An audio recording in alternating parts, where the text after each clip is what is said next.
শীতের সকালে চলে এলাম মাছ ধরতে। কালকে বিকালবেলা চারও পেতে রেখে গিয়েছিলাম, আজকে সকালে উঠে চলে আসলাম আমি চারও তুলতে। দেখি এখন আমার চারোর ভিতরে কি উঠেছে।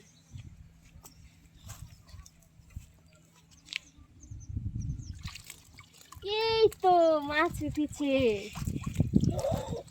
মাই গড, এটা অনেক পরিমাণ মাছ উঠছে, দেখছো? হ্যাঁ হ্যাঁ, এটা মাছ উঠেছে।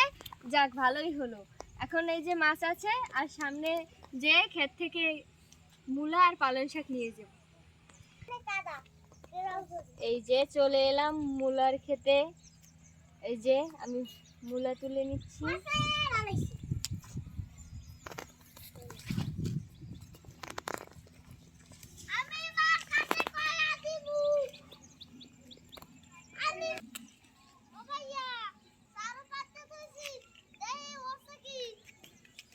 থাম,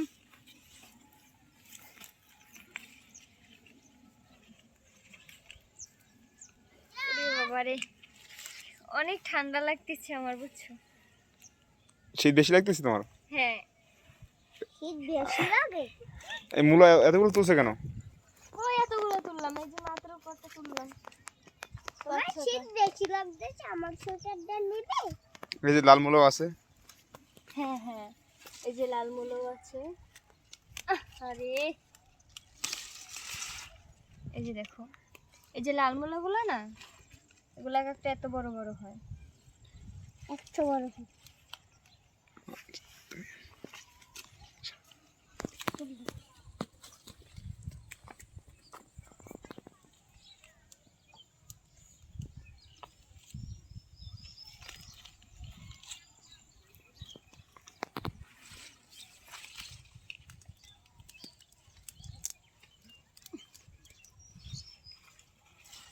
আমি সকালবেলা ভাত খাইনি, বুঝছো? মূলা গাছের সাথে পারতেছি না।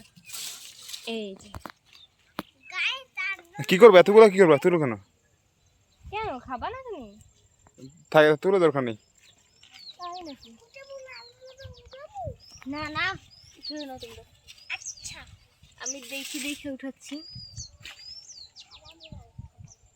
মানে ভালোগুলো উঠাচ্ছি না, বুঝছো? যে কালকে পরশু আবার বাজার, তো এগুলো বাজারে নিয়ে যাবে। এমনি ছোট ছোট দেখে কিছু নিয়ে নিলাম। দেখি তো পালং গাছগুলো কোথায় আছে, সাথে নিয়ে নেব কিছু পালং শাক, আর নিয়ে নেব কিছু ধনিয়া পাতা। এবার একটু বন্ধ হয়ে যাবে। আমি তুমি করো না যে কই যাও তুমি ওদিকে? ওদিকে যাচ্ছি আমি, পালং শাক আর ধনিয়া পাতা আনছি। এই যে দেখো, এই লাল শাকগুলো কেমন লাগছে। হ্যাঁ,